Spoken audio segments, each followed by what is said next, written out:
नमस्कार दर्शकों, आज मैं आपको लेकर आई हूँ चितई पट्टी ग्राम सभा में, जहाँ पर हमारे साथ यहाँ के जो प्रधान है जिनका नाम अखंड प्रताप सिंह है।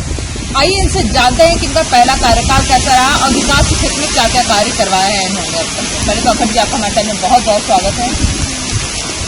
हमारे यहाँ नाली खरंजा पंचायत भवन शौचालय विद्यालय में आंगनबाड़ी रखा हुआ है, सारे कार्य हुए। विद्यालय कितने हैं आपके पास? एक विद्यालय है, एक ही है बस विद्यालय। आगे जमीनें नहीं हमारे यहाँ है। अच्छा, जमीन की व्यवस्था नहीं है कि कुछ बनवाया जा सके? जमीन है नहीं। सबसे बड़ी सबसे आवश्यक हमारे यहाँ कितना दूर है यहाँ से? जिसके लिए पूरा प्रयासरत है, लेकिन श्रीमान जिलाधिकारी द्वारा फाइल यहाँ पड़ी। अगर फाइल संख्या हो जाती तो बजट हमें मिलता तो हम देखिए स्थल बनवा देते। और अस्पताल हमारे यहाँ जो है आया था बजट, लेकिन जमीन की वजह से वो भी नहीं बन पाया। वो हमारे मकान में चल रहा है, इसलिए यही सब समस्या है। नाली की यहाँ बहुत जटिल समस्या हमारे यहाँ जल निकासी की है। बाकी रास्ता जो हमने या तक ठीक करवा दिया है, कोई समस्या नहीं है। आगे चलते आगे जैसा शासनकाल होगा तो देखा जाएगा समय के साथ। मतलब आपके पास जमीन नहीं है जिसकी वजह से सबसे बड़ी सीएससी की भी व्यवस्था नहीं हो पाई, और उसके बाद एक आप चाह रहे थे शमशान घाट, वो भी नहीं बन पाया।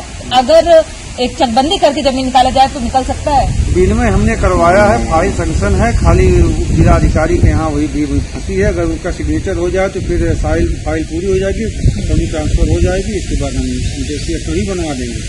खाली जिलाधिकारी की वजह से मामला फंसा है, वो नहीं पाई फाइल। मतलब जो जनता से आपने वादा किया है वो आप पूर्ण करने के लिए एकदम तैयारी में लग गए हैं, और कहीं न कहीं करवा दिए। बस एक साइन की जरूरत है, वो हो जाए तो वो भी कार्य हो जाएगा। एसडीएम साहब के द्वारा, एसडीएम के साथ उन्हीं के कार्यालय में फाइल पड़ी है अभी तक फंक्शन नहीं। अच्छा, रास्ते करीब कितने बनवा दिया आपने? अभी करीब 10-12-15 रास्ता 15 से कम नहीं बनवाएंगे रास्ते। जो बनवाए बहुत अच्छा बनवाए। जिस रास्ते से आप आए हैं ये सामने गवाह है। मतलब अच्छी सामग्री डलवाया आपने? कोई दिक्कत नहीं, कहीं से कोई प्रकार की समस्या नहीं। अच्छा, नाली की जो दिक्कत आपने बता रहे थे, क्या बरसात में तो बहुत दिक्कत होगा? जलभराव की बहुत बड़ी समस्या, सबसे बड़ी समस्या हमारे यहाँ जल निकासी की वजह से। कोई तालाब नहीं है पास में? तालाब है, कोई तालाब नहीं, और न जगह है कि तालाब बनवाया जा सके। तो आपका एक तरीके से कहना है कि अगर जगह की व्यवस्था हो जाती है तो तालाब तो सबसे इम्पोर्टेंट हो जाएगा। क्योंकि भाई पानी बरसात में तो मुझे लगता है 2 महीना एकदम बच्चे हो या बुजुर्ग हो या सभी को एक तरीके से ये समस्या आ जाती होगी और बहुत दिक्कतें होती है। बहुत बड़ी समस्या हमारे यहाँ 2.5-3 बिस्सा ग्राम समाज जमीन है, जिसको पूर्व प्रधान श्री यादव ने उसको कब्जा किया है। हमने कई बार तो प्रशासन को कोशिश किया, लेकिन अभी तक उसका निष्ठान नहीं हो पाया। तो उसमें हम गड्ढा खुदवाते तो रनिंग पानी बरसात का उसमें जाता, वो भी नहीं हो पा रहा है। मतलब योगी जी द्वारा जैसे तो अवैध जितने भी कब्जे उनके बुलडोजर चलाया जा रहा है, पर आपके गांव में अवैध कब्जा पूर्व प्रधान द्वारा है, उस पर कोई कार्रवाई नहीं है। कोई कार्रवाई नहीं कर रही। और ऐसे भी गांव के पास जमीन नहीं है, जो जमीन है उस पर अवैध कब्जा है। अगर ये छुड़ा दिया जाए तो सारी जो चीजें समस्याएं आ रही है गाँव वासियों को, वो सारे उस पर बन सकते हैं। समस्या दूर हो जाएगी। अगर वो जो ग्राम समाज जमीन उन्होंने कब्जा किया, अगर वो खाली हो जाए सारी समस्या ही दूर हो जाएगी। नाली की भी हमारा अस्पताल भी बन जाएगा, दोनों समस्या दूर हो जाएगी। बाकी कोनिका मैम आपसे पूछेंगी। प्रधान जी, आपका कोई ड्रीम प्रोजेक्ट बताइए, आपका कोई सपना जो ग्राम सभा के लिए आप करना चाहते हैं, जो किसी प्रधान ने न किया। यह समय सबसे अहम हमारा अंत्येष्टि स्थल है, अंत्येष्टि स्थल बनाना चाहते हैं आपकी ग्राम सभा में। सबसे इम्पोर्टेंट चीज अंत्येष्टि स्थल आपकी ग्राम सभा में जब सर्वे हुआ, बहुत सी जनता उससे मुखातिब हुए, जिनका कहना था कि कुछ जगह जैसे नाली निकासी की अभी भी समस्या बनी हुई है, तो इसका निवारण आप कब तक करवा देंगे और अभी तक ये समस्या दूर क्यों नहीं हो पाई? जमीन प्रशासन सहयोग नहीं कर रहा है। हम एप्लीकेशन देंगे, वो लेखपाल उसमें कोई कार्रवाई लिख के दे देंगे, न्यायालय में बात है या जमीन पड़ी है। वैसे क्या आपने इसके पहले लिखी शिकायत? तमाम कम से कम कई बार आया शिकायत। प्रतिलिपि है आपके पास? खोजे ठीक है, आप मुझे भेजिएगा। अगर यहाँ से काम नहीं हुआ तो लखनऊ से आपकी पूरी मदद की जाएगी। ठीक है।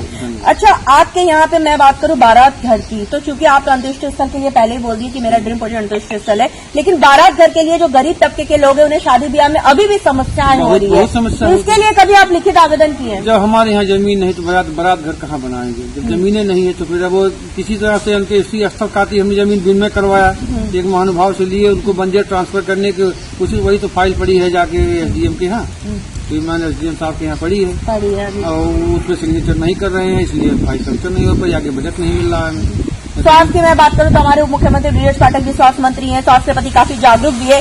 तो स्वास्थ्य के लिए आपने क्या क्या रूपरेखा तैयार किया है? आयुष्मान कार्ड जो कि बहुत इंपॉर्टेंट चीज है, वो कितने आपकी ग्राम सभा में बन चुकी है?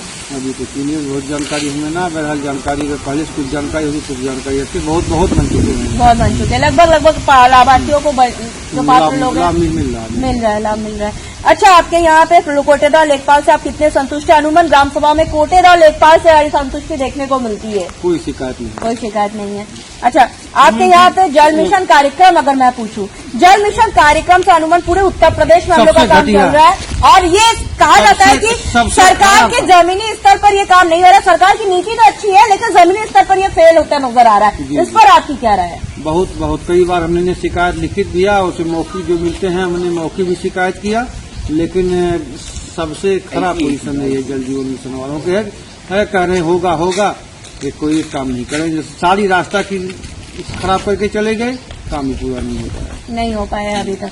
अच्छा, सरकार से आप और क्या मदद चाहते हैं कि आपके ग्राम सभा का विकास हो सके? और आम जनमानस से आप क्या कहना चाहेंगे कि इस बार आप चुनावी मैदान में किन किन रणनीति के साथ, इरादों के साथ और वादों के साथ उतर रहे हैं? बताइए। नहीं, आपने कुछ सोचा होगा, आपका कोई सपना है? सपना हमारा जो है बस इतना, इसे हमारा कोई सोच नहीं है। मतलब जनता के साथ कोई वादा नहीं करना चाह रहे हैं आप? क्या वादा नहीं करते, हम वो करके दिखा देते हैं। वादे पे आप भरोसा नहीं करते हैं, काम करके दिखाते हैं। जो हमारा वादा था, पानी टंकी था, वो भी ईश्वर की कृपा से हो गया। अस्पताल भी हमारे यहाँ वो भी हम ले आए, खाली अंत्येष्टि स्थल हमारा मुख्य है, बाकी तो सारा काम हो गया। नाई चकोर तो बराबर होता ही रहता है, तो सब सभी लोग करते हैं। क्या बात है। हमारे साथ प्रधान जी मौजूद है, इनका साफ तौर पे कहना है कि इन्होंने अथक प्रयास किया ताकि इस ग्राम सभा को नंबर 1 ग्राम सभा बनाया जाए। जैसा कि इन्होंने साफ तौर पे कहा, इनका ड्रीम प्रोजेक्ट, इनका सपना इस ग्राम सभा में अंतुष्ट स्थल बनाना, जिसके लिए लिखित आवेदन कर चुके हैं और जिस पर इनका साफ तौर पे कहना है कि लिखित आवेदन कर चुके हैं। अब सरकार और प्रशासन की मांग के अनुसार ही ये पूरा हो पाएगा। जब हम ग्राम सभा में सर्वे किए थे, बहुत जनता हमसे मुखातिब हुए थे, जिनका कहना था कि कुछ जगह जैसे नाली की समस्या, जिस पर हमने आपसे वादा किया था, गांव की जनता और प्रधान की जुबानी आप तक ले आएंगे और प्रधान की समस्याओं से भी आपको रूबरू कराएंगे ताकि आप इनको वक्त दें। इनके पास अभी भी लगभग 6 से 7 महीने का समय है। जैसे जैसे बजट आएगा फिर ग्राम के विकास के लिए प्रधान जी वैसे तत्परता के साथ काम करेंगे और हमें उम्मीद भी है प्रधान जी, जिस स्तर से आप ग्रामवासी की समस्याओं को दूर कर रहे हैं वैसे आप ग्राम समस्याओं को दूर करते रहेंगे और जनता का प्रेम पाते रहेंगे। अब देखने वाली बात बस ये होगी कि इस ग्राम सभा को हम एक आदर्श ग्राम सभा के रूप में लखनऊ ले जाते हैं या नहीं। वीडियो ने साई शर्मा के साथ मैं कोनिका दास, आई न्यूज़ उत्तर प्रदेश, लखनऊ।